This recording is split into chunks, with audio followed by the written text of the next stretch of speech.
Friends అందరికీ నమస్కారం అండి. ఇప్పుడే అందిన వార్త. రాష్ట్ర ప్రభుత్వ ఉద్యోగులకు సంబంధించి కీలక జీవో అయితే రిలీజ్ చేయడం జరిగిందనమాట. Good news. ఆ వివరాలు ఏంటన్నది వీడియోలో తెలుసుకునే ప్రయత్నం చేద్దాం. వీడియోని చివరి వరకు చూడండి, అర్థమవుతుంది. మరోసారి ఛానల్ సార్ తప్పకుండా సబ్స్క్రైబ్ చేసుకోండి. చూస్తున్నారు కానీ లైక్ చేయడం మర్చిపోతున్నారండి, వెంటనే లైక్ చేయండి. వివరాలకి అయితే వెళ్ళిపోదామండి. ఉద్యోగులకు సంబంధించి చూసుకున్నట్లయితే రాష్ట్రంలో ఉపాధ్యాయులకు అదేవిధంగా ఏదైతే ప్రమోషన్లు పదోన్నతుల ప్రక్రియకు సంబంధించి ఇందుకు సంబంధించి గుడ్ న్యూస్ రావడం జరిగిందనమాట. ఇందులో రాష్ట్ర వ్యాప్తంగా 880 మంది స్కూల్ అసిస్టెంట్లు ఎస్ఏలకు గెజిటెడ్ హెడ్ మాస్టర్లకు సంబంధించి గ్రేడ్ 2 పదోన్నతులు ప్రభుత్వం అయితే ఇచ్చిందనమాట. ఇందుకు సంబంధించి మేరకు పాఠశాల విద్యాశాఖ సంచాలకులు నవీల్ నికోలస్ గురువారం ఒక ప్రకటన అయితే జీవో రిలీజ్ చేశారు. ఇందులో మల్టీ జోన్ పరిధిలో ప్రభుత్వ పాఠశాలలో 53 మంది ఉన్నారు.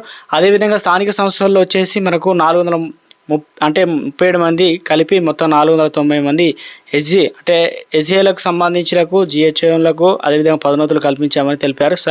మల్టీ జోన్ పరిధిలో వచ్చేసి ప్రభుత్వ పాఠశాలలో వచ్చేసి 80 మంది, స్థానిక సంస్థలు వచ్చేసి స్కూళ్ళకు సంబంధించి 310 మంది కలిపి 310 మంది ఇక ఎస్ఏలకు జిహెచ్ఎంస్ పదోన్నతులు ఇచ్చామని చెప్పేసి ఇక ముఖ్యంగా జిహెచ్ఎంలో పదోన్నతులు పొందిన అసిస్టెంట్ శుక్రవారం కేటాయించిన పాఠశాలలో రిపోర్ట్ చేయాలని చెప్పేసి వారిని కోరడం అయితే జరిగిందనమాట. ఆదేశాలు ఇచ్చారు. రాష్ట్రంలో వివిధ సబ్జెక్టులకు సంబంధించి 2324 మంది స్కూల్ అసిస్టెంట్ ఖాళీగా అయితే ఉన్నాయి.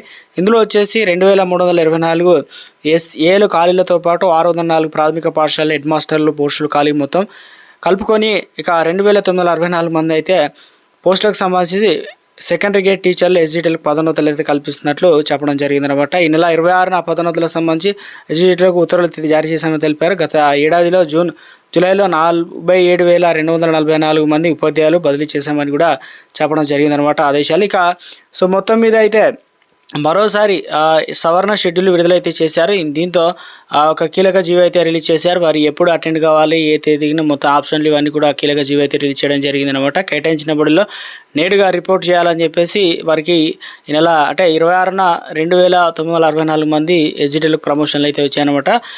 ఇందుకు సంబంధించి విద్యాశాఖ సంచలన ఆదేశాలు అయితే జారీ చేయడం జరిగింది. గుడ్ న్యూస్ అయితే చెప్పడం జరిగిందనమాట.